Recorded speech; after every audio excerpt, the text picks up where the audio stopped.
Come on, come on, come on, come on, come on, come on, come on. Let's go, let's go, let's go, let's go. Traffic Avenue, the show for me and you. Mondays to Fridays, ooh, the Traffic Avenue. Traffic Avenue, the show for me and you. Mondays to Fridays, ooh, the Traffic Avenue. Flex. Buckle up and join the best. Let's see, relieve your stress. So yes, let the music soothe your soul and keep it going just to refresh. Buckle and enjoy the ride from 2 to the half of the 5. Mondays to Fridays happening live. Where we gon' have a ball, you can text your guys. Let me tell you what you really gotta do. You can count on us, we come through. We got everything you need, that's true. Are you ready for the Traffic Avenue? Let me tell you what you really gotta do. You can count on us, we come through. We got everything you need, that's true. An applause for the Traffic Avenue. Traffic Avenue, the show for me and you. Mondays to Fridays, ooh, the Traffic Avenue. Traffic Avenue, the show for me and you. Mondays to Fridays, ooh, Traffic Avenue, oh yeah. Detailed news, unparalleled coverage. City News on 97.3 FM. Eyewitness News. Be there as it happens. City News.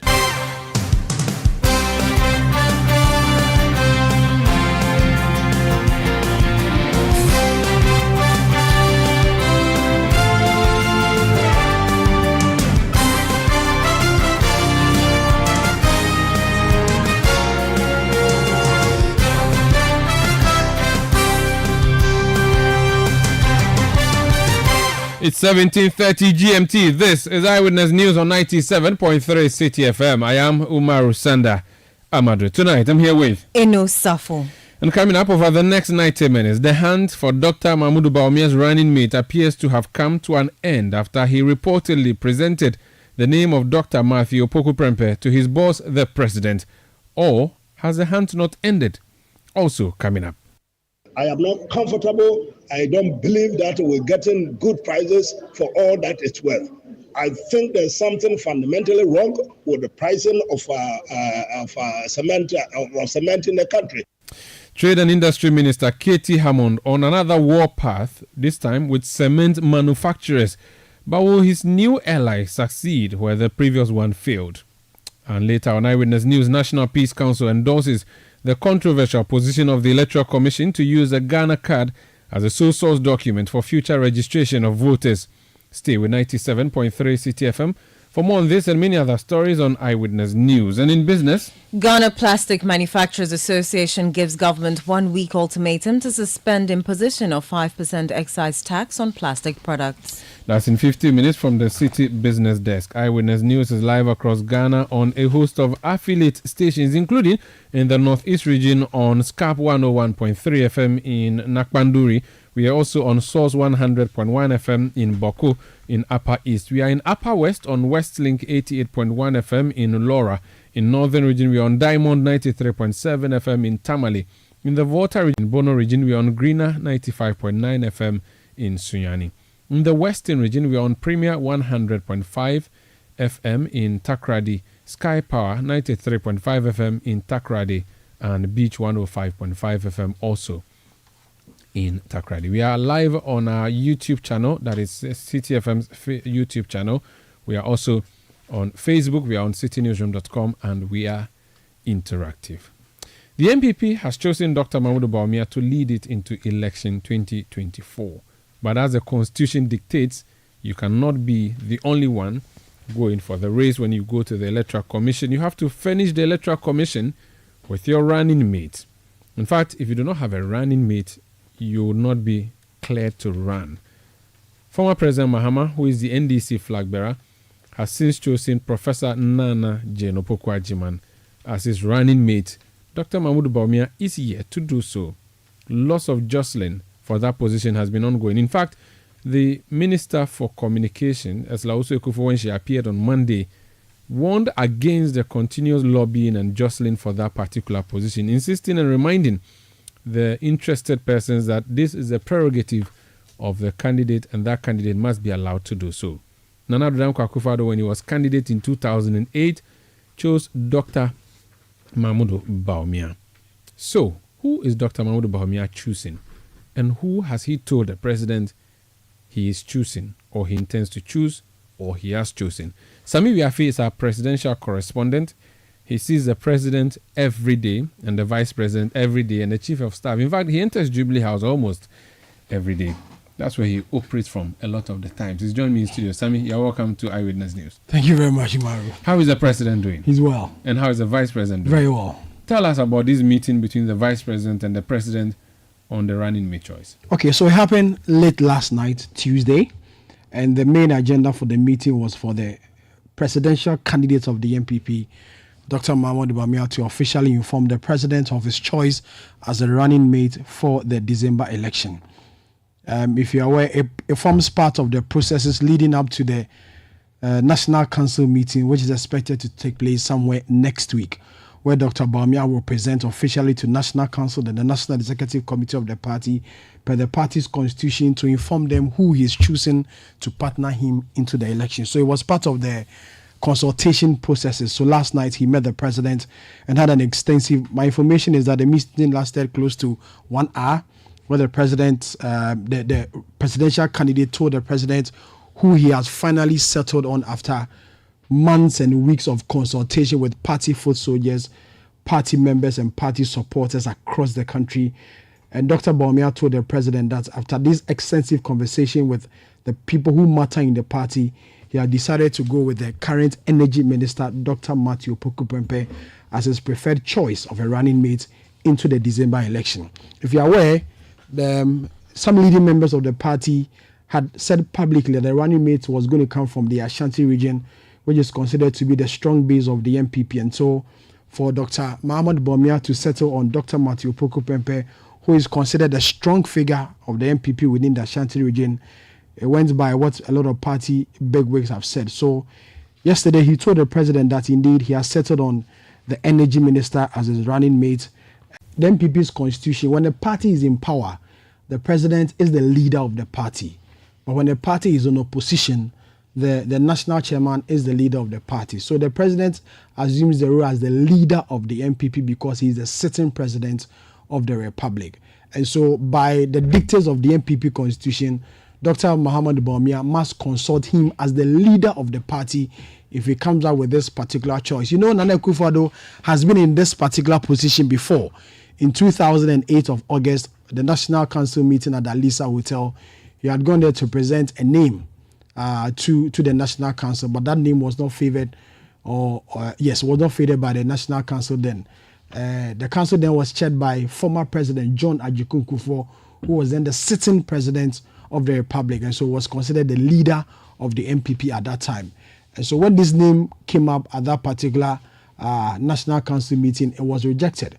And so per what Dr. Bawumia did yesterday, it forms part of the party's constitutional provision and the dictates, and in preparation for the National Council meeting, which will take place somewhere next week. So my question is, does he need the permission of the president, or he will just tell him that this is who I've decided on? What is the role of the president in the choice of the running mate? Is it the sole decision of the candidate, or the candidate cannot decide on a running mate without the tacit endorsement of the president and other bodies? It is the sole decision of the presidential candidate who has been elected by the party supporters and party members to lead the party into an election.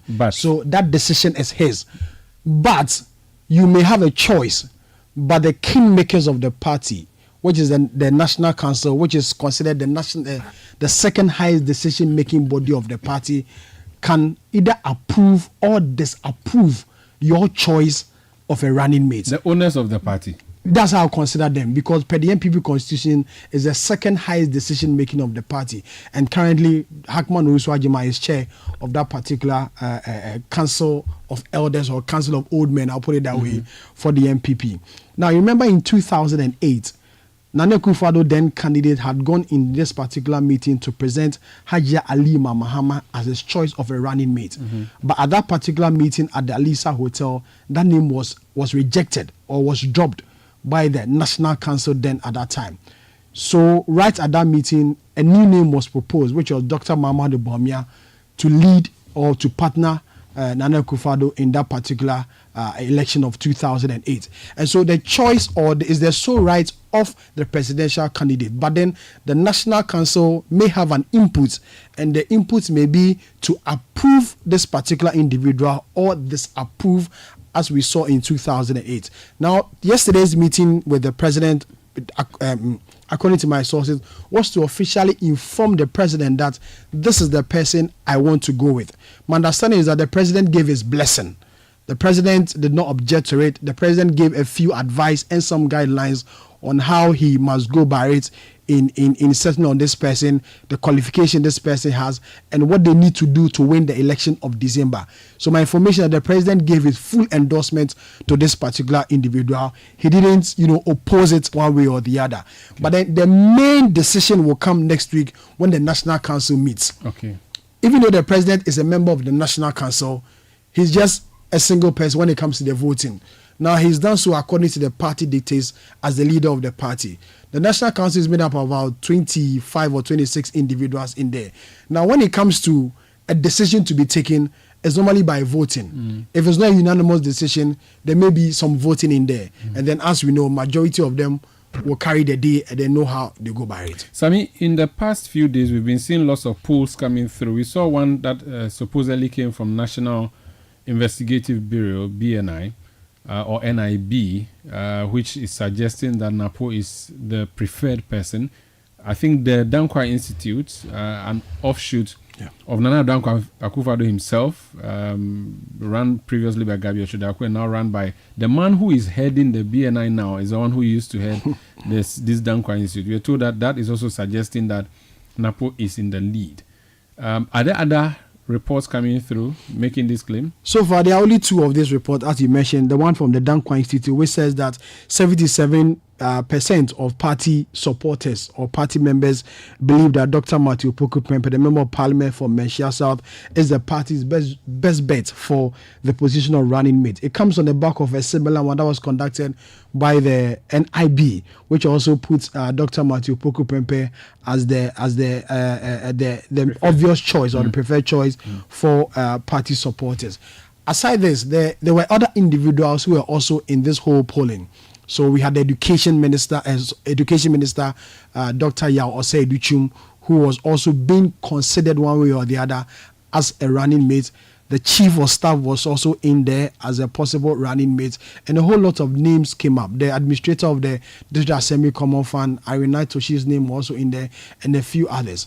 All these things came up during the poll, but then majority of the party supporters believe that getting an individual like Dr. Matthew Poku-Prempeh, who is from the Ashanti region, will help the party. Now, Sada, if you speak to party people and the party leaders, they believe that getting at least 75% or 80% of MPP supporters in the Ashanti region to come out in their numbers in the December election to vote will help the party break the eight.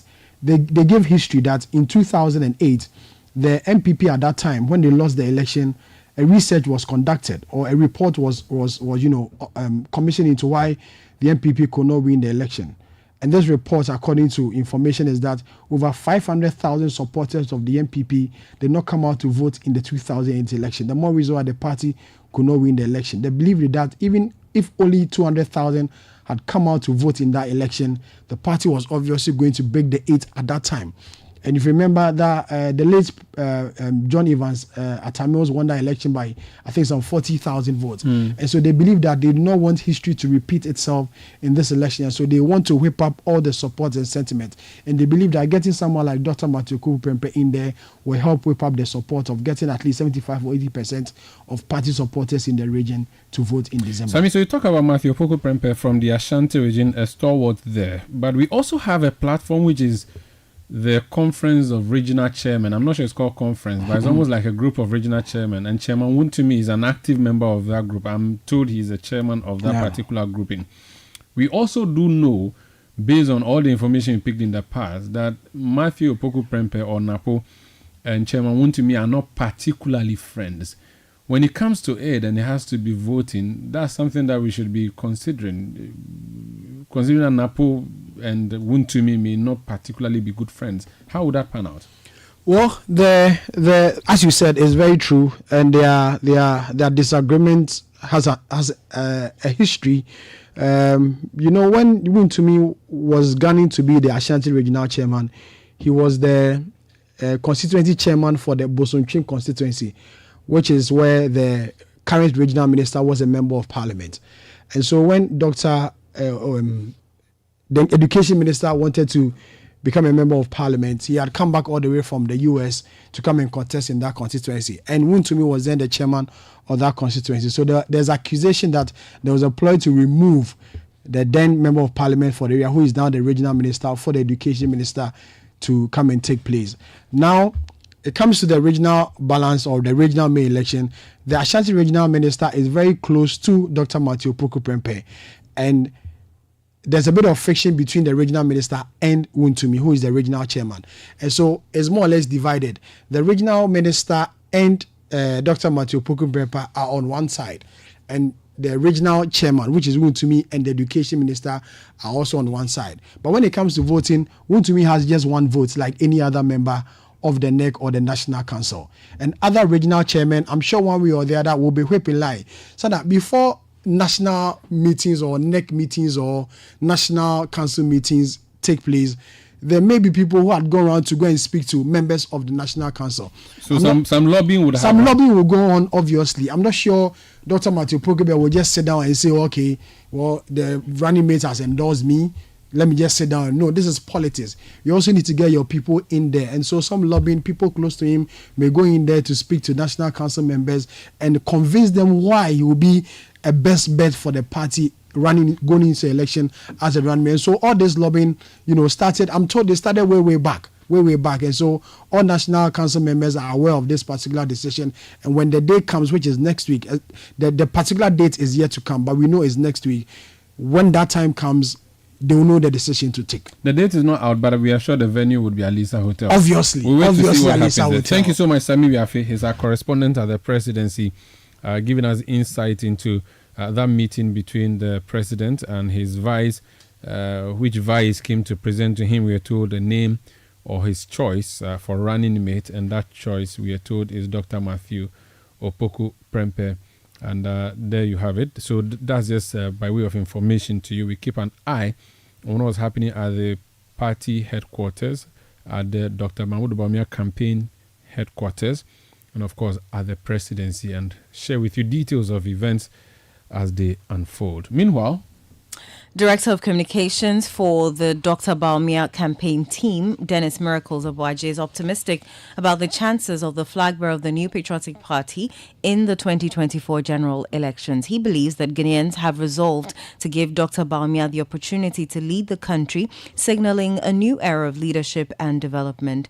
During an interview with Umar Sando Amadu on Face to Face on Channel 1 TV, Miracles Obwaje stated that the Ghanaian electorate is ready to allow Dr. Bawumia to showcase his leadership capabilities, as was done for former President Mahama in previous years. People of Ghana are not measuring the MPP again. They regard the MPP in a higher esteem than the NDC. And so usually they will say, well, we expected more from you. And so if you haven't been able to do it, that's why you should allow us to be hard on you. And fortunately, we have a leader in Dr. Mahmoud Bawumia, a leader who is magnanimous enough to say, listen, throw all the missiles at me. Shall we now, after listening to all the issues, come together and agree on the way forward? And that is how this campaign has been for us in the first phase. We've solicited a lot of feedback. We've refined a lot of the plans that Dr. Mahmoud Bawumia had, and all of them are getting into the manifesto. But I can tell you that the people are resolved to allow Dr. Mahmoud Bawumia to also show what it is that he can also deliver to this country. Director of Communications for Dr. Bawumia's campaign team, Dennis Miracles Obwaji. Eyewitness News. Be there as it happens.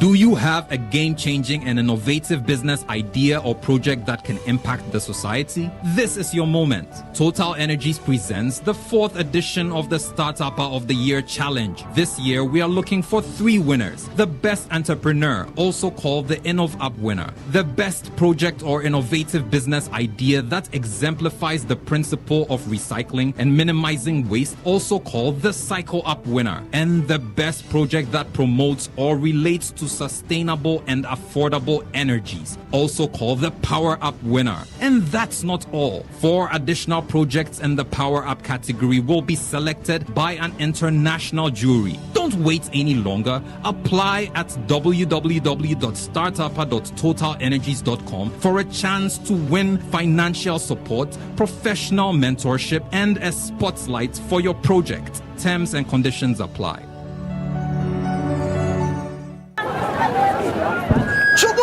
Yeah. We have a new leader in town. Obiarentie. Amanfo. Me don't want Sibebre. When him say my baby, maybe more charcoal for whiter teeth. More charcoal. Not only that, maybe lemon. More lemon. Zinc for fresher breath. More zinc. And fluoride for stronger teeth.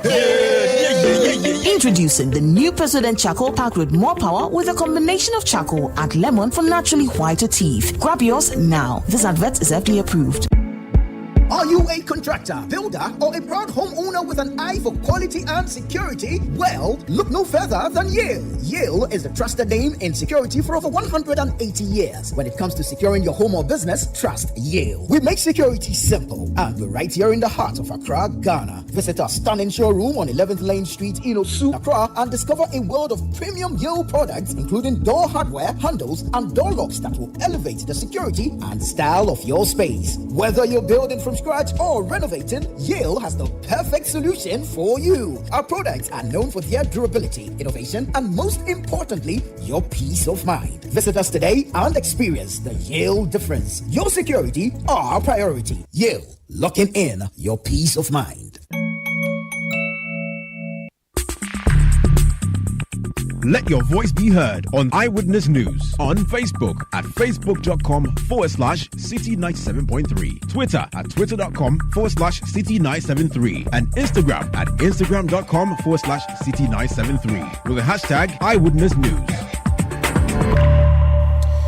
You're welcome back. This is Eyewitness News on 97.3 Citi FM. We are coming to you from our studios in Adabraka in Accra. Let's talk about one of the most important ingredients in building, if not the most important, cement.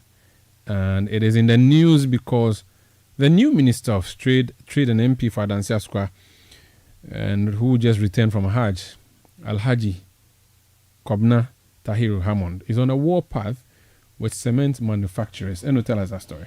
The Minister for Trade and Industry, Kobna Tahir Hammond, has defended the proposed legislative instrument aimed at regulating the pricing of cement in the country. The Chamber of Cement Manufacturers Ghana has expressed significant concerns over the LI, arguing that it undermines fairness, transparency and inclusive decision-making while failing to address the complex issues driving cement price escalation. In an interaction with journalists, Katie Hammond emphasized that the government remains resolute in its quest to ensure Ghanaians are not shortchanged in the purchase of cement. For the long time, you never see cement prices de-escalating. It's always escalating. It's always going up through the ceiling, through the roof, and towards the skies. Somehow, something has to be done about this. At a point in time, we were not producing so much cement in the country. Now we have an installed capacity of over 11 million tons in the country. Our demand is nothing like 11 million, so it must be a very profitable enterprise. But I think it behoves on those in responsible positions in authority to ensure that the good people of Ghana are not fleeced. I am not comfortable. I don't believe that we're getting good prices for all that it's worth. I think there's something fundamentally wrong with the pricing of cement in the country.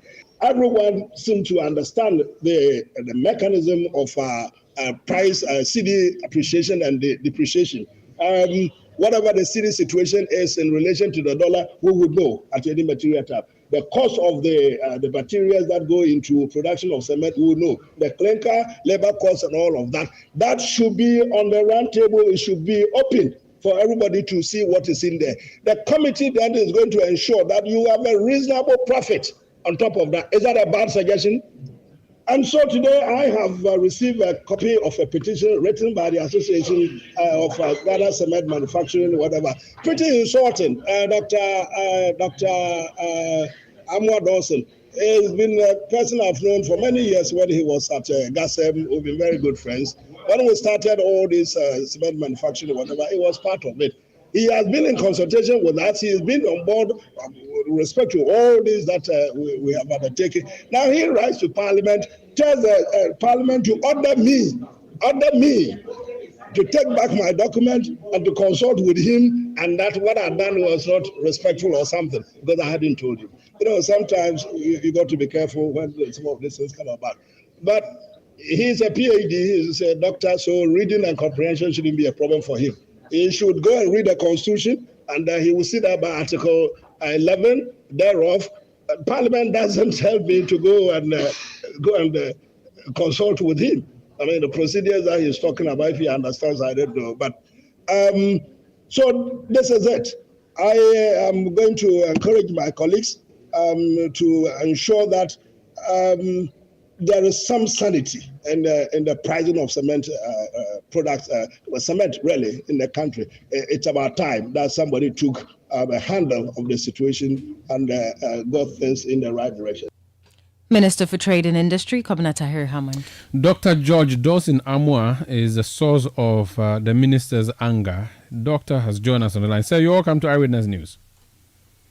Thank you so much. Thank you so much for this opportunity. Your friend Katie, who's known you for many years, is disappointed in you. He thinks you have a problem with comprehension of the 1992 Constitution, and he thinks that your petition to Parliament about the withdrawal of the the LI is insulting. Well, thank you once again. Honestly, I didn't expect this banter. Honestly, I am really sad with the approach of the minister. Very, very sad. The petition was very clear. The petition was actually geared towards the issue which is prevailing now. And it's all about an attempt to establish a legislative instrument to regulate cement prices. That's the issue. And there's nothing to do with any personality, nothing to do with any sort of, attack. But it's actually addressing the issue, the way and manner the issue was handled. What the manufacturers of cement are not happy with. In the very first place, I don't have the petition actually in front of me, but I think I can recap that. It was addressing a very vital requirement so far as establishing LI is concerned. Well, I'm not a lawyer, but I have been in the corporate governance for a very long time. That before an LI is established, there must be a stakeholders consultative meeting. That is, the stakeholders really have to be consulted. There should be dialogue, that in respect of that particular legislative instrument which is to be established. And that I am just being honest, very honest. Because last night, just yesterday, I was surprised to hear about this thing. Come to think of the relationship that the cement manufacturers have with the Ministry of Trade and Industry. The Ministry of Trade and Industry has been our sector ministry and still continue to be our sector ministry. And I can say with authority that the cement industry is the only industry that has established a memorandum of understanding with the Ministry of Trade and Industry, because the two, that is the ministry and the manufacturers, consider cement products as very sensitive.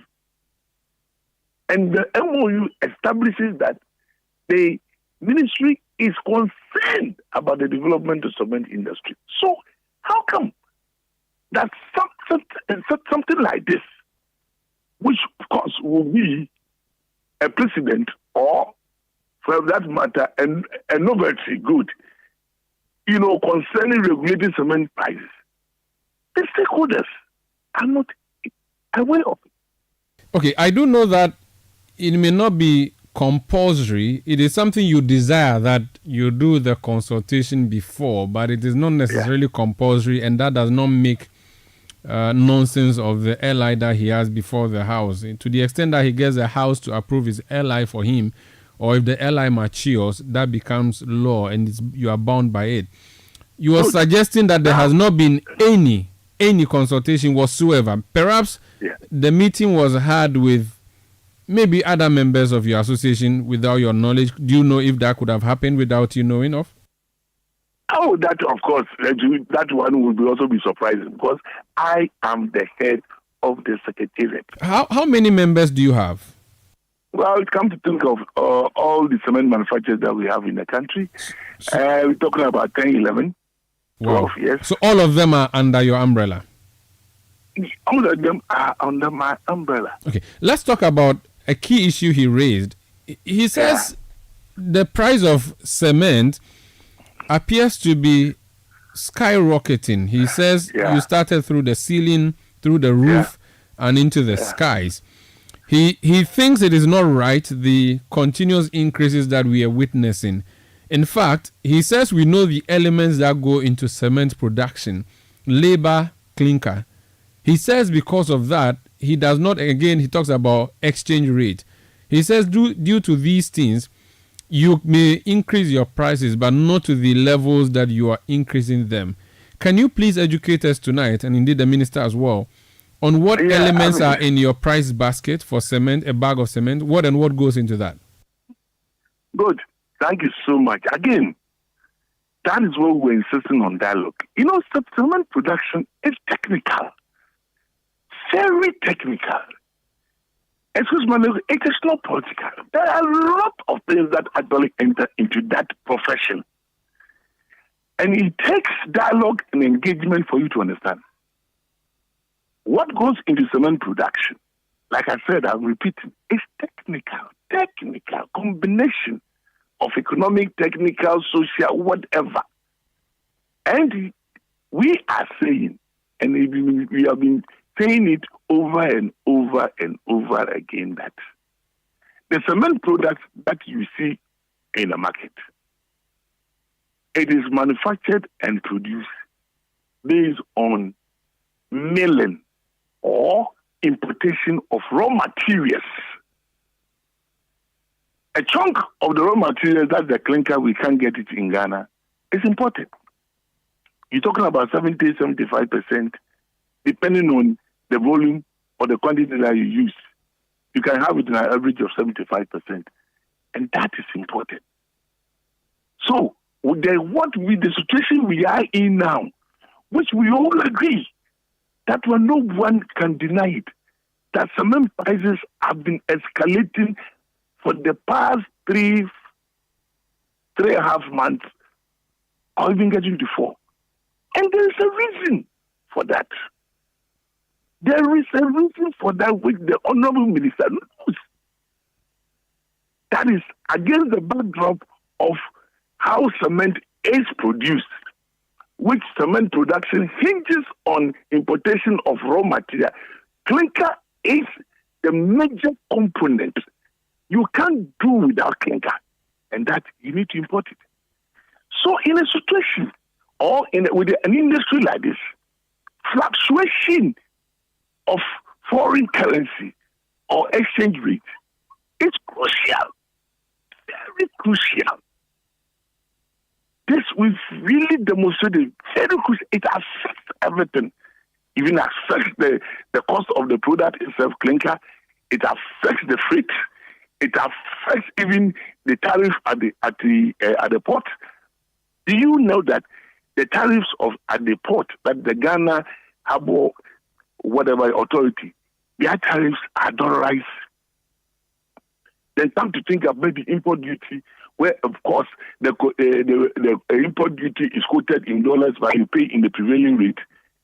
So this is what the industry is battling, is going through, that the importation of raw materials or is a subject importation is key and crucial to the cement development. And what have we been experiencing of late? For the past 4 or 5 months, what have we been experiencing? That is fluctuation. The continuous depreciation of the city. The raw material is bought with hard currency dollar. Then you come and mill it, you sell it at cities, you convert it again to go to repurchase what you call the raw material. So the fluctuation. And this is the basis in which this LI, because how come that the LI has not been proposed 2 years ago, 3 years ago, not even 1 year ago? This is being proposed now by the minister because of the escalation of the prices, which the reason is known to all of us. So why don't we sit down and look at the root cause? The root cause for this escalation, and see whether we can find an antidote to that, and that will come up with a natural price control. Natural. That is what we are talking about. That looking at the fundamental, looking at the underlying cause for the escalation, the ally will not be necessary. Because the ally, even if you come into fruition, and the root cause of the escalation is still there. And again, while we were pressing for this meeting, I don't know whether the minister has thought of the consequences of price control. Economically, consequences of price control. My brother, have you analyzed it? That if you have a price control, what you call it, just like fixed, where you are just like imposed, sell the cement at 2 Ghana cedis, sell the cement at 4 Ghana cedis. That is what we are going to allow you. And you do your production analysis, and you know you cannot meet it. You stop production. And when you stop production, what is the consequence? Shortage. What is the consequences? Hoarding. There's an economic implication of whatever we have to do. Then, of course, it also comes to compromising with quality. Okay, fine. If you say that maybe I have to sell it at this, and I know it will not be profitable for me, I don't cut corners. See, there are implications. Even though the law maybe, as he is quoting, that it is not necessary for us to have dialogue, in this particular instance, there is the need for dialogue, engagement, to analyze the consequences of whatever will be in place, the LI. That is a concern. Doc, what's the annual rate of increase of cement over the period? And would you say that the rate has been more exponential in the past few years than it was in the past? This is something that we talk about. When we talk about figures, are very, very careful in actually answering, because it is not something that, we just come it on top of our head. We have to do what you call maybe analysis. Then we are able to, come out with a particular figure.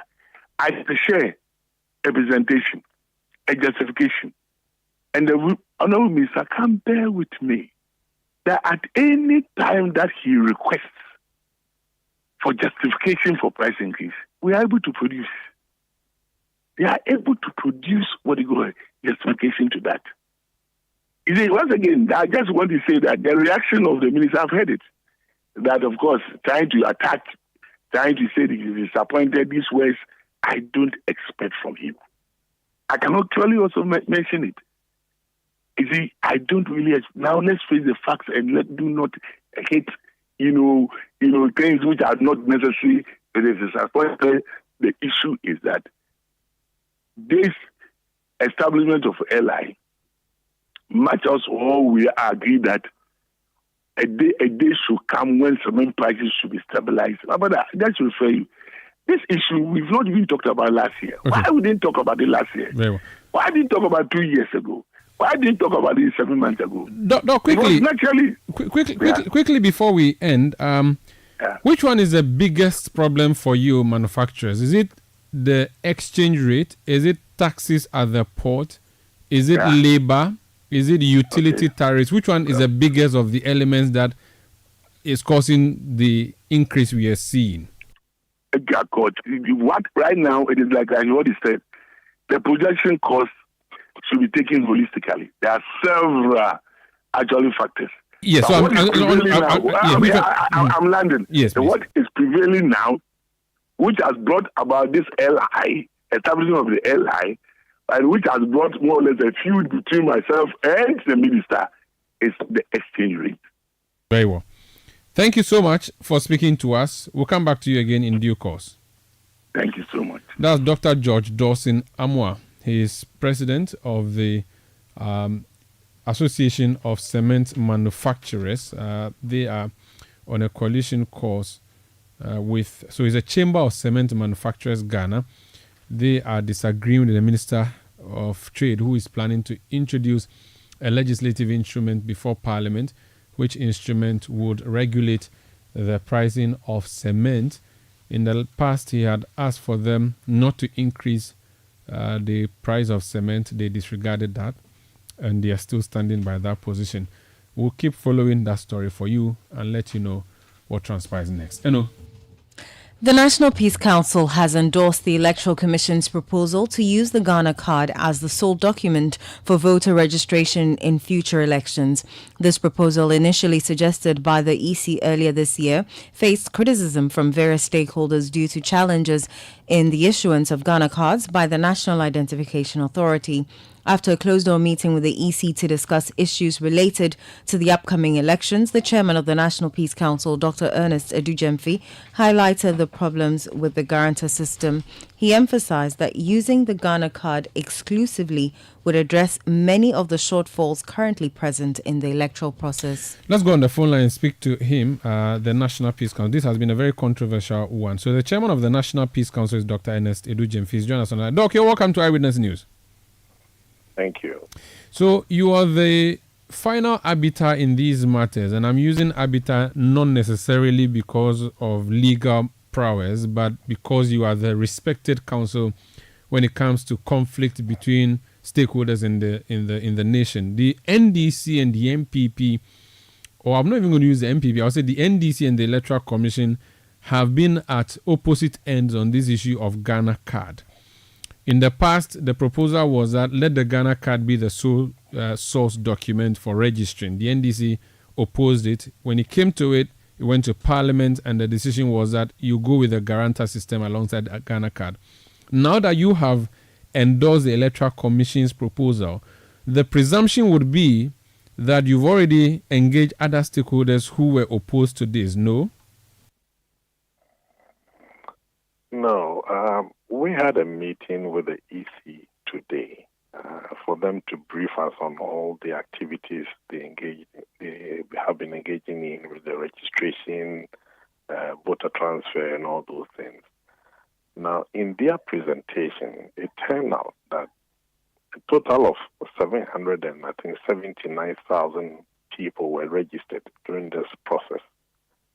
63% of that number use the guarantor system, which in our view is not the best for us as a country. if we have that large number of people who can only be identified because somebody says, I know him, or he lives here, or he's my uncle, or whatever, that is not a good process for us. We know that it's late now to have this conversation because the EC's initial proposal was turned down. Parliament has asked that this system be used. But we think that after this election, the country must come together and find a reasonable way of identifying our people. And we think that going the way of using the Ghana card will be the best for us as a country, so that everybody gets it. And the national identification should do the best they can to make sure that everybody gets this. And then it will solve the problem. It will solve the problem of fighting at police registration centers and all of those things, because people cannot easily be identified. We think that immediately after the election, this conversation must take place so that we resolve this problem once and for all. For now, it's late. So if one pushes for this, we're going to create more problems for us as a country. So should it be understood then to mean that your endorsement is to the extent that more stakeholder consultations are held, or you have endorsed this and nothing will change your minds? No, more conversation must be held.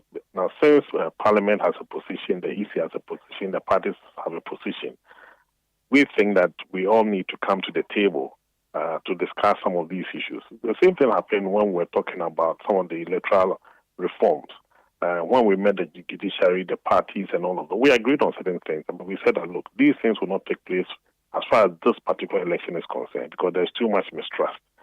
But immediately after this election, there's a need for us to come back to that kind of conversation and ensure that we put all these things in place. So by 2028, Ghana doesn't not go through this whole process again. Very well. That would also be dependent on what comes from the National Identification Authority. Would you be having further conversations with them to ensure 100% penetration before we possibly consider it to be the sole document? I think it's a conversation that all of us must engage in, not only for the National Identification Authority. The government must provide the funding so that we get all these things done. I studied in the U.S. For a while. In the States, they don't have a system of this is time for voter registration. You get to a certain age, you go to DMV, which is the equivalent of DVLA. That is where registrations are done. Because the systems are there, data is there. Why do you have to go around this whole thing of somebody might turn 18 a week before the election? The person can't vote because the registration period is past. But can't we have a system where as soon as you turn 18, you are able to register and vote because the systems are there? That is where we have to get to as a country. And I think that these conversations will be better held after the election because right now there's too much mistrust and nobody trusts each other. If you bring in anything now, there will be chaos. But we think that immediately after the election, we must have that conversation. Give ourselves the first year, second year. By the third year, we should be clear. And by 2028 election, everybody should know exactly where we're going.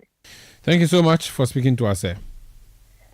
You're welcome. That's the chairman of the National Peace Council, Dr. Ernest Edu Jemfi, speaking to us about the Ghana card and endorsing that as a sole source document. We can now listen to Jean Adukweme-Mensah. She's chairperson of the Electoral Commission. She had an engagement with the Peace Council. Let's hear her response subsequent to the statement that was made by the National Peace Council chair. The registration for our citizens in the prison facilities across the country will take place from the 1st to the 3rd of August. The Commission intends to have a mop-up exercise in all its 268 district offices, including the newly created Guan constituency. As part of the mop-up exercise, we intend to register citizens who are eligible in all prisons across the country, and we've worked extensively with the Ghana Prison Service to know the number of inmates and those who qualify for registration. We have those details, and we will put in place the arrangements to accommodate them, doing the mop-up exercise from the 1st to the 3rd of August. So that's Jean Mensah. She's chairperson of the Electoral Commission. Eyewitness News. Be there as it happens.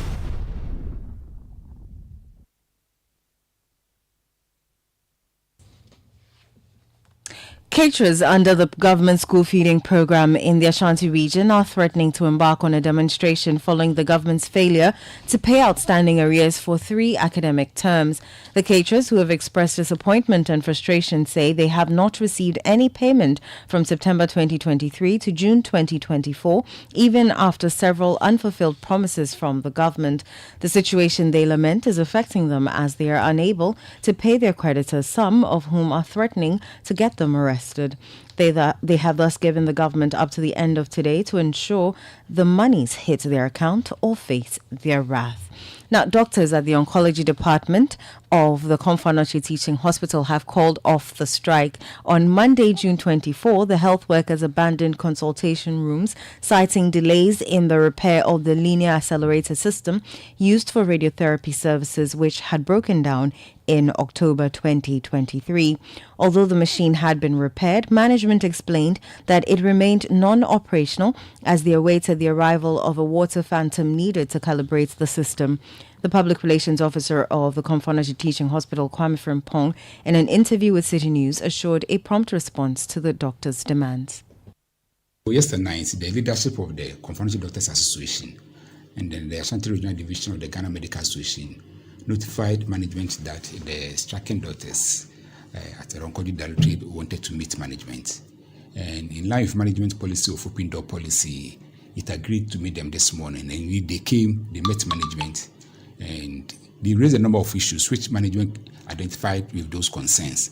And assurances were once again given to them as to the steps that will be taken to address those concerns. And on the basis of that, they've resumed work. They are attending to patients as we speak. Kwame Frimpong is the public relations officer of the Komfo Teaching Hospital.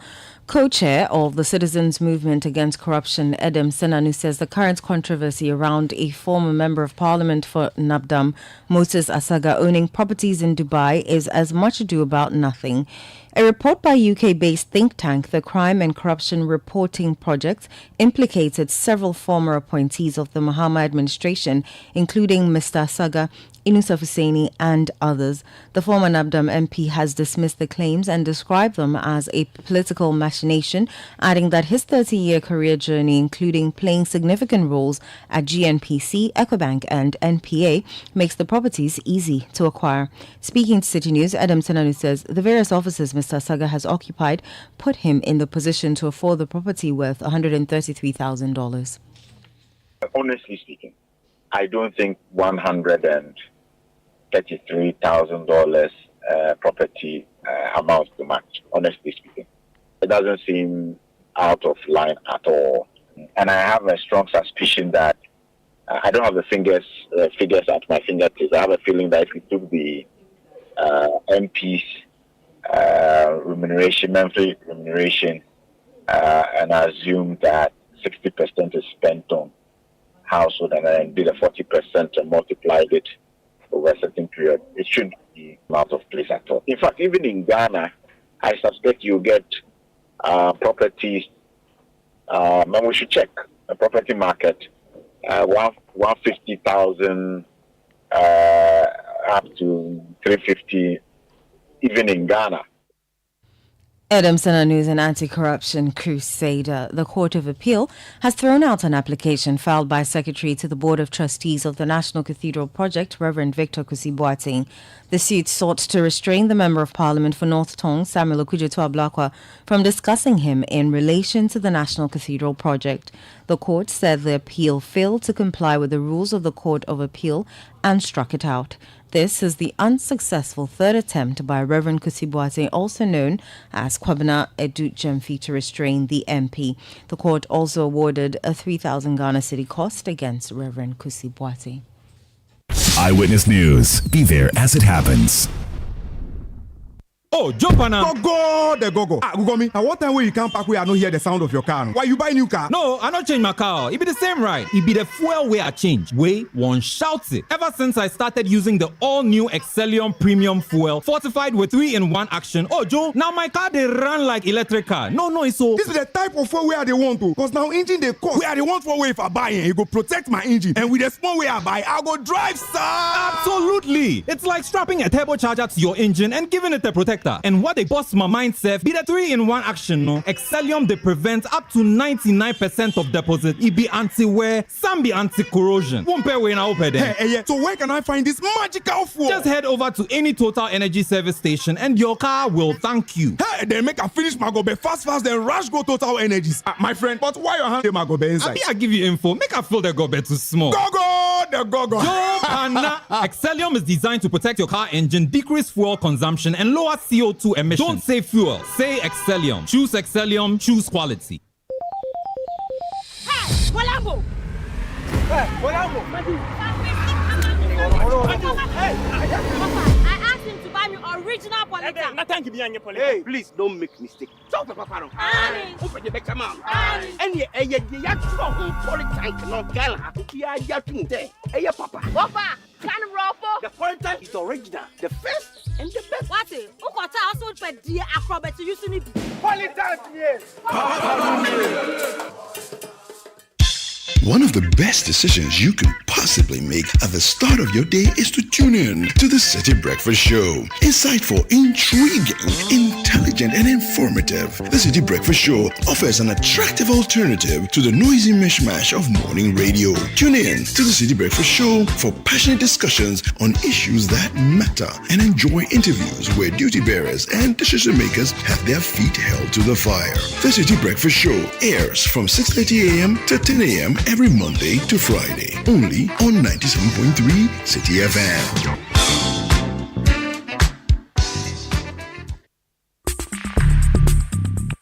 Let your voice be heard on Eyewitness News on Facebook at facebook.com/Citi97.3, Twitter at twitter.com/Citi973, and Instagram at instagram.com/Citi973 with the hashtag Eyewitness News. Time now for City Business News on Eyewitness News. My name is Inosaf. Let's settle for the details. Consumers across the country may soon face a reduction in the availability of essential commodities packaged in plastics, including bottled and sachet water. This comes as the Ghana Plastic Manufacturers Association, representing local industry players, has issued a weak ultimatum to the government to demand the immediate suspension of a newly imposed 5% excise tax on locally produced plastic products. The association maintains that if the demands are not met, manufacturers are prepared to shut down production for 7 days to voice their discontent. Speaking at a press conference, the president of the Ghana Plastic Manufacturers Association, Ebo Boche, stressed the urgency for the government to reconsider its position as he called for renewed engagement with all stakeholders to prevent the potential economic fallout from this planned production shutdown. We appeal to the Vice President of the Republic, His Excellency Dr. Bawumia, to intervene in this matter because the effect of this consumer tax would really affect the masses. The common man, the common woman would suffer extreme hardship. We ask GRA to stop the harassment of plastic manufacturers. I take it again. We ask GRA, Ghana Revenue Authority, to stop the harassment of plastic manufacturers. And we give government, the Ministry of Finance, 1 week to respond to our request. Or we shall have no any other option than for all plastic manufacturers to shut down production for at least 1 week. And of course, we will send home over 30,000 workers. We sincerely pray to God Almighty that we don't get to that stage. That was the president of the Ghana Plastic Manufacturers Association, Ebo Boche. The president of the Ghana Union of Traders Association, Dr. Joseph Obeng, urged government to find innovative ways to meet its tax obligations instead of burdening local industries. let's defer the implementation of this excise tax. The time is not right and it is not fair around this time when businesses are suffering from the effect of the SN rate. And we are very much aware of this. This is not a time to impose another tax where we have been, so many taxes have already been imposed on us. Are we saying that we do not care about the growth of businesses? Is that what we are saying? That businesses keep relocating from the shores of Ghana and we do not seem to care. We are not being competitive at all in the sub-region because of cost of doing business. Now most imports even have diverted their imports not through Tema Port but through the eastern and the western corridors. Goods that go to Cote d'Ivoire and then trickle into Ghana. What have you achieved to do when you made prices, taxes go up where you do not even get it? Dr. Joseph Obeng is the president of GUTA. The Bank of Ghana has increased the maximum advance payment for the importation of goods and services to $200,000. This is part of the central bank's amendment of the rules on advance payments for the imports of goods and services into the country. The adjustment is a 300% increase of the previous $50,000 and has been scheduled to take effect from Monday, July 1, 2024. What this revision means is that importers relying on advance payment option for imports are required to make a maximum payment of $200,000 per the new amendment. The Bank of Ghana in a notice said with effect from 1st July 2024, the maximum amount permitted using the advance payment option for imports has been increased from $50,000 to $200,000 per transaction per importer. Advance payment is a method of international trade where the buyer places funds at the disposal of the seller before shipment of the goods or services are done. Payments are done within 24 hours after receipt of customer request.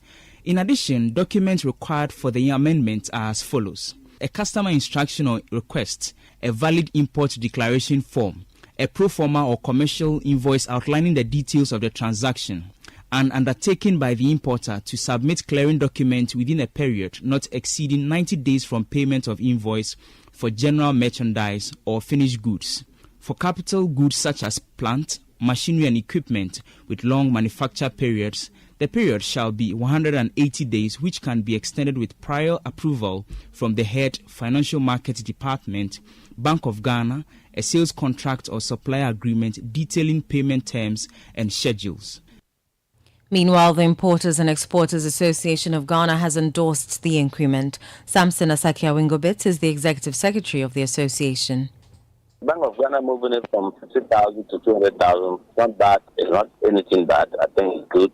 It's in the right direction. Of course, there are certain goods that if you really want to order and you really want it to start production, could you even need to do back payment in advance for the company to know that you really commit yourself. You don't have a situation whereby you say you want the goods and they start doing the production, and then you come back rejected, or you come back saying, excuse me, I'm sorry, I can no longer afford, or I can no longer pay, or I don't need it. But if you make an open amount of $50,000 or $200,000, definitely you go for the goods. So that assures the manufacturer that the order that the buyer is placing, that the buyer really needs the goods, and for that matter, the manufacturer will also make commitment in producing exactly the goods in the quantities that the importers want. That was Executive Secretary of the Importers and Exporters Association of Ghana, Samson Asaki Awingobit. Deputy Finance Minister Dr. Alex Ampabing has asserted that Ghana's economy is rebounding strongly. The Deputy Finance Minister said growth was proving to be more resilient and robust than initially programmed, characterized by declining inflation and an improvement in other macroeconomic indicators. Speaking at the Ghana Financial Inclusion Conference, where he represented the Finance Minister, Dr. Amin Adam, Dr. Ampabing assured of more key structural reforms to sustain economic growth. I'll be blunt, money is needed. It's one of those things where sponsorship and advocacy from companies. We apologize for the wrong inserts. Let's move on to some of the stories. Local businesses need to develop professional partnerships and to join support groups if they want to be export ready. That's the advice from Michael Koto, Managing partner at the international consultancy firm Confidence. According to him, the refusal of businesses to be part of other exporting networks is a major threat not only to the competitiveness of Ghanaian firms, but also to the country's preparedness to promote locally produced products. Speaking during the on-air series of the 2024 City Business Festival, Michael Koto highlighted several areas that small and medium-sized businesses should focus on to be export ready. At the end of the day, it's a product you want to sell. So the question is whether your product is ready for export. There are many dimensions to that. Basically, you need to have a product that is a quality product, has been certified. The product must be doing very well in the local market already. You need what we call market information. Market information about the export market that you want to export to. You cannot be export ready when you don't know the different possible export destination markets that could have demand for your product. And the last one, I think, is what I call the support system. It's important to be a part of various export networks and support systems. You can't do it. It's a collaborative process. In the case of Ghana, there are institutions like GEPA that have been established. Ghana Export Promotion Authority that has been established, to support exporters. If you're not a part of these networks, these associations, your trade readiness may not be up to scratch. Michael Koto is the managing partner at international consultancy firm Confidence. The City Business Festival 2024 is powered by 97.3 Citi FM and Channel 1 TV in partnership with Absa Bank and is sponsored by MTN Business, Gersel, AMG Fertilizers, Insano Limited and Agri Impact Limited. That's all for City Business News on Eyewitness News. My name is Inusafo. Up next is Point Blank. Eyewitness News. Be there as it happens. I am Ohinere Gifty Auntie. You see, it always feels good when you receive that salary alert. I made a bold decision to invest a lump sum into the Old Mutual Retirement Salary Plan. And this means that I will get these alerts every month throughout retirement for the rest of my life. You too can retire on your own terms. So invest a lump sum in the Old Mutual Retirement Salary Plan today and enjoy guaranteed monthly income for life. Call Old Mutual on 050-453-4333 or visit oldmutual.com.gh to sign up today. Old Mutual, do great things every day. Are you feeling tired after a hard day's work? Have you lost your appetite even for your favorite dish? Viral Blood Tonic is a nutritionally balanced, pleasant-tasting tonic fortified with iron and vitamins to boost your appetite and energy levels for high performance. Viral Blood Tonic, easy to take and good for the whole family. Viral from Danex Iting Starwin PLC. If symptoms persist after 48 hours, consult a physician. This advert is FDA approved. When you want to eat, just Momo it. Tired of the long queues in the supermarket? Pay with Momo. When you really want that beautiful new blouse, just Momo it. When you want to get a trim and get fresh to impress you know who, just Momo it. When you need to pay your utility bills and domestic staff, Shani Momo. When you want to send love to the family back home, send some Momo. Join the millions of MTN Momo users all over Ghana and live life the brighter way. So just Momo it. MTN. Let your voice be heard on Eyewitness News on Facebook at facebook.com/Citi97.3, Twitter at twitter.com/Citi973, and Instagram at instagram.com/Citi973 with the hashtag Eyewitness News.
Umaru Sandama. Tonight on Pembla, we're talking about Social Security and National Insurance Trust, SNIT.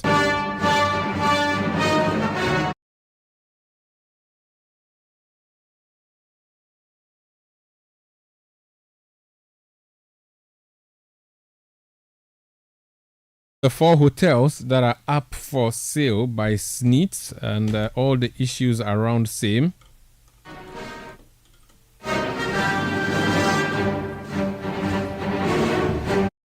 Subject of controversy. One of our veteran journalists, to the board chairman of SNIT, Elizabeth Ohini, a former Minister of State, has written an article or an opinion piece on this particular issue. That's the subject of our conversation tonight. For the next 5 minutes, indulge me as I read her article as published by the Daily Graphic and reproduced on citynewsroom.com. Madame Elizabeth Ohini wrote, "Coming out of the hotels." Let me read that for you. It says, "When it comes to what subjects I write on in my column, it is often as the spirit moves me, always with the understanding that I am not the type of person to write on Ian Smith and Rhodesia on the day that 3 former heads of state are executed in Ghana. Sometimes I do choose to wait out the noise on some subjects and then get onto it when I can see a different path from what had been trodden bare. 4 Mondays ago, I sent this message to the editor of the Graphic. Quote, I'm unable to write a column this week.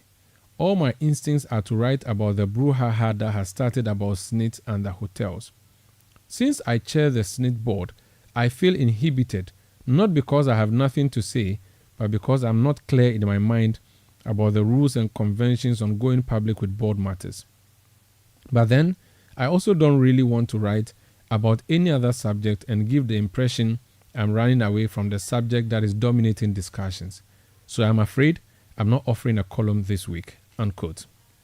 I have now gone for 3 weeks without offering any script for the column, and I'm thinking that my continuing silence might be interpreted as disrespect or guilt of whatever I am being accused of. Plus, last Friday, I went to the launch of a book written by one of my favorite people, and I really want to write about the book, and I can hardly launch myself back into the column without addressing the subject matter that took me off in the first place. So here goes.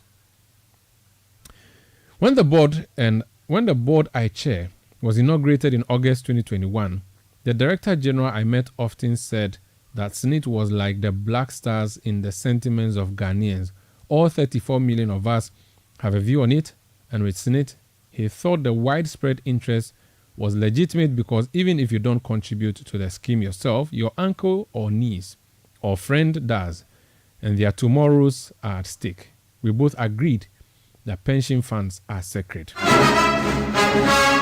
My consent or my constant refrain with the board of trustees is we should have at the back of our minds that every step we take and every decision we make could end up on the front page of the Daily Graphic, and we should be comfortable with the ensuing headline. I will then add my own personal credo that I had brought with me to the board. We met lots of outstanding matters that had been unresolved for years. I announced at every opportunity that I was not prepared to kick any problem down the road for the next set of people to resolve. We should take decisions and try to resolve issues that come up. Maybe we would make some mistakes, and if that is shown up, I would take responsibility, but I would not be paralyzed into inaction by the fear of displeasing some people. I did not imagine that my theories would be played out so graphically and tested in real time so soon. I am afraid I have not followed, as keenly as I should have, the discussions that have been going on since the Honourable Member of Parliament for Northdown started his campaign against what he has variously described as a SNIT board and management's disregard for due process, abuse of power, corruption, lack of transparency, deception, procurement breaches, etc., etc., etc. From what I can work out, there are a number of issues that are being raised about the decision to divert a 60% stake in the shares of the 6 hotels owned by SNIT, an ideological resistance to the idea of divesting shares in the hotels to a strategic investor, especially since some of the hotels are said to be profitable. The process through which the preferred bidder, Rock City Limited, was chosen was corrupt. The owner of Rock City, Brian Champong, is a Minister of State and should therefore not be able to bid for a state asset. There are other issues that come up depending on who is talking and the person's individual idiosyncrasies. I will not try to lay out the arguments here for the need to divest shares in the ownership of the hotels. I will simply say that I was persuaded by the decision that SNIT board had taken back in 2018, and I determined to make it a reality. I'm able to say with the utmost certainty that the process that led to the selection of Rock City as the preferred bidder was clean, above board, and met every rule and regulation and can withstand every scrutiny. Mr. Okudzeto Ablakwa claims to have God and Ghana on the side of his campaign, and I would hope all of God's angels and Ghana's investigative agencies, temporal and spiritual, would examine the process and tell the world if they find any irregularity or trace of corrupt practice. Indeed, if they should find any evidence of corruption, I will assume and accept responsibility and expect to be prosecuted. I accept that this being an election year, everything takes on a political coloration, and Brian Champong being the owner of Rock City is obviously the main reason that this decibel level of the discussions have gone up so high. By all means, let us have a discussion about a company belonging to a Minister of State winning an open competitive bid, no matter how fairly. But surely that is a different argument from whether SNIT can or is allowed to find private sector investment or its hotels and any of its others wholly or majority owned investments. Quite a number of things baffle me, but I will mention two. The suggestion that this was some secret thing being done that has been discovered and the sordid details are being exposed by a member of parliament, and secondly, the suggestion that the President of the Republic and by extension the government took the decision and was in some way in charge of the divestiture process of the shares in the hotels owned by SNIT. If you want to do something in secret, it would be very strange to announce your intentions with advertisements in the Daily Graphic, the Ghanaian Times, and the Economist. And yet, that is exactly what SNIT did when its board of trustees took the decision to seek a strategic investor to take a 60% stake in the 6 hotels it owns. The advertisements were followed by various public statements by SNIT executives at various stages once the process got going. Indeed, the last 2 times that SNIT appeared before the Public Accounts Committee of Parliament, the subject of trying to find a strategic investor in the hotels came up, and SNIT was urged to hurry with the process and conclude what it was doing. So, one can safely say that some people in Parliament, at the very least the members of the Public Accounts Committee, were aware that SNIT was seeking to divest 60% of its stake in the hotels, and the members did not sound like they thought it was such a terrible idea, nor that something untoward was ongoing. Suddenly, Ghanaians are being urged to think and believe that getting a strategic investor to take a stake in the hotels amounts to a sordid crime.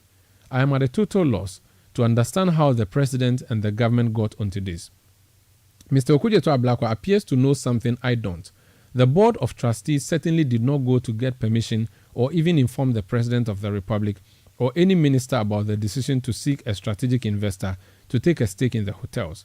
The board did not need such permission, was not obliged to inform the government, and did not do so. I have seen no evidence in the records of past boards going to the government or the president to beg to get permission to make an investment decision. The board did not involve the president, nor the minister, nor the government in the process. The act that governed SNIT makes no such provision, and I had thought it was in everyone's interest that the pension fund is kept away from government interference. Obviously, a demonstration is more sexy when it ends at Jubilee House, but I assure the honourable member for North Tongue he was out by a long shot. So those are the words of Honourable Elizabeth Ohini. She is the board chairman of the Social Security and National Insurance Trust, SNIT, a former Minister of State, former editor of the Daily Graphic. Her target is a member of parliament for North Tongue, a former deputy minister, for information. Who's joining us on the line? Honorable Samuel Okujeto-Ablakwa, you're welcome to Eyewitness News. Well, thank you for having me, Omar. You organized a demonstration under the theme Hands Off Our Hotels. The woman who chairs the board, which gives direction to the hotels or the entity that owns the hotels, says nothing untoward was done. This is not a secret thing that you have suddenly exposed. It was brought before Public Accounts Committee a number of times, and there was a need for a strategic investor. That is all they sought to do since 2018. That is what they have done. It's not a big deal as you are trying to put it. What's your response? Well, first of all, it is important to stress that as board chair of SNIT, she ought to recognize that she needs to speak to the Ghanaian people with clarity. Is she speaking on behalf of the board of SNIT, or as this article appears, it is her personal opinion and personal observations and analysis on this matter? That is the first challenge I have with this piece. One would have thought that as board chair, breaking her silence on this matter, she will be speaking officially and authoritatively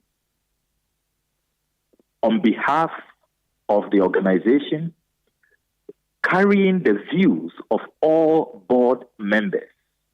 She hasn't done that in this case.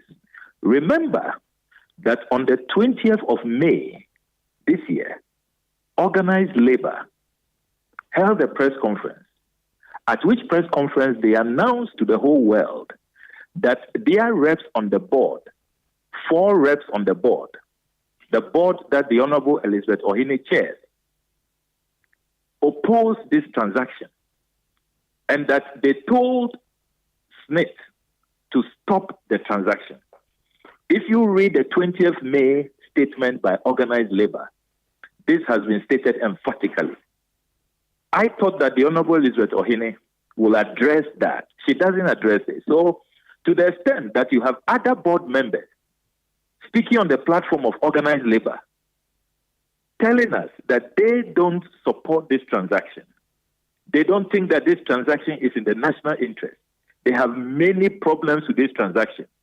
We cannot, therefore, take the Honorable Elizabeth Ohine's op-ed on this matter as representing the views of the entire board.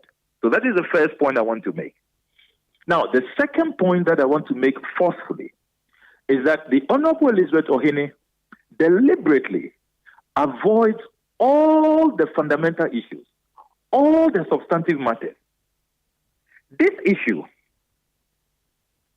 has gathered the public opprobrium, the public disgust, the public outrage that it has gathered, fundamentally because it has become government officials selling state assets to themselves.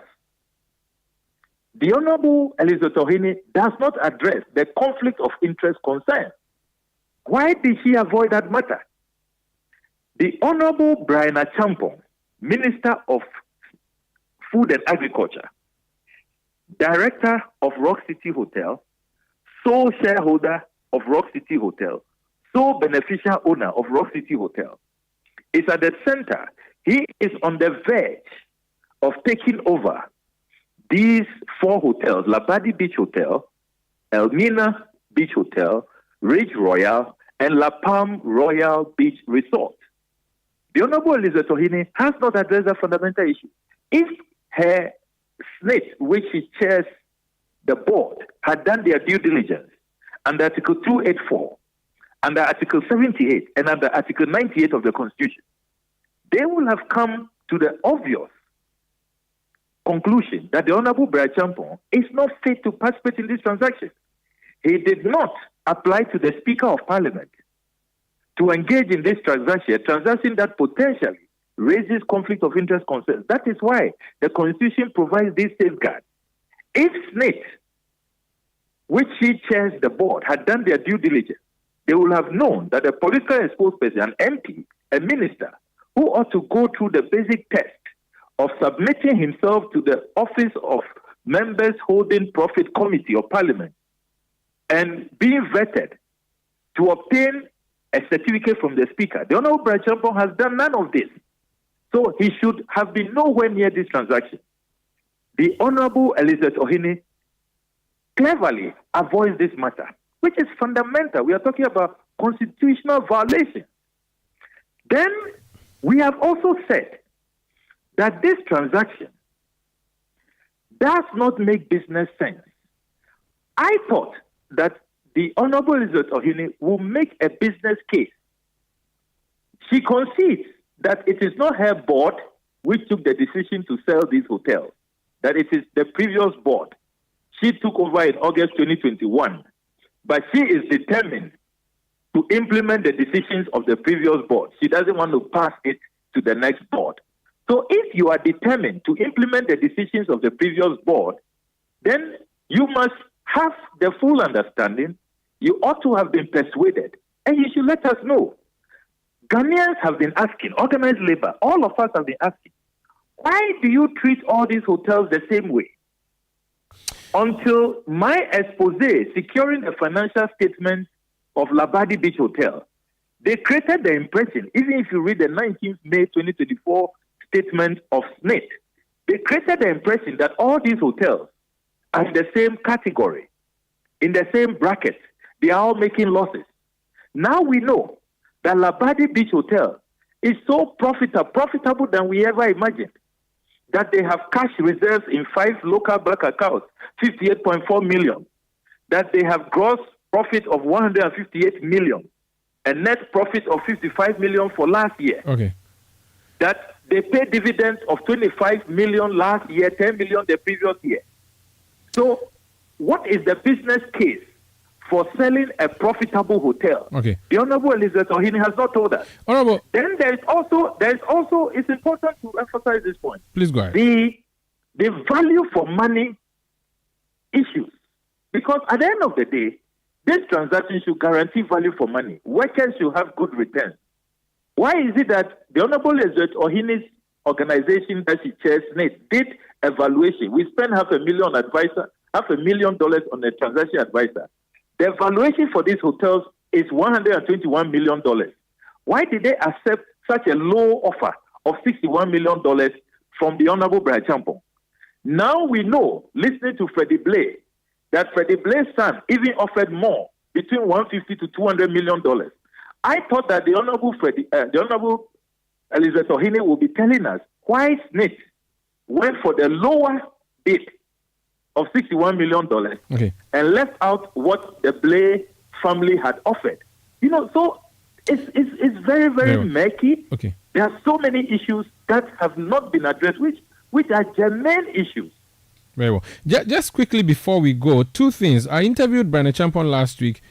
He called you out over the claim that his hotel is not profitable. He says you claimed that you had records from the Revenue Authority. As of the time he was speaking, he said they are not even filed their tax returns, so you could not have those records to rely on as evidence. 2, when I interviewed Freddie Blay's son, he said he was going to sue you. So in just a minute or 2, have you received any processes from Freddie Blay's son who said he was going to sue you? And 2, what's your response to the statement made by Brian Champon that you in fact, he used the word lie, that you told a lie when you said you had records from GRA when they had not filed their tax returns? So quickly on Brian Champon's claims, I always speak to facts, I always speak to documents. When I say I've intercepted documents, I have indeed intercepted documents.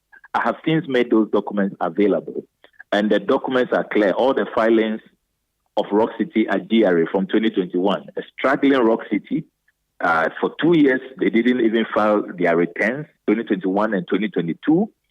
And so they could not even have had a GRA tax clearance certificate, which is one of the legal issues we are raising now, that they should have been disqualified under the Income Tax Act of 2015. So I have made the documents available, all the filings have been made available. And for 2023, they went to the GRA in March and said they will make losses they will not make profit for 2023. March this year, all the records are there. I have made them available. I can send you a copy. I can send you soft copies right now as we speak. So that has been addressed. Now the Blay family, they keep issuing threats upon threats upon threats. I have said, look, what are they waiting for? I am ready. I'm not one who shies away from the courts. You know that this morning I secured victory, the third victory over Reverend Victor Kusibuati in Kwabena Edujemfi at the appeals court. So I know that these are, it's a tough job. Okay. People will threaten you with legal suits, will try to silence you. So I'm not one who fears the court. I'm ready for their rate anytime they issue it. But they have not. It's not reached you. I can confirm to you that they haven't reached me yet. I have not been served any court process. Thank you so much for speaking to us, sir. You're most welcome. That's Honorable Samuel Kujato Ablakwa. He is NDC Member of Parliament for North Town. That's how we end tonight's edition of Eyewitness News. It came to you from number 11, Dr. Martin Loop in Adabraka in Accra. My name is Umaru Sanda Amado. I did this with Eno Safo. Production by Kobna Wilson, Bevelyn Landon, and Sami Wiafi, with support from Chris Esima. The technical support from Daniel Squashy, new media support from Edwin Kwakofi. We'll be back tomorrow at 17:30 GMT. Thank you for listening.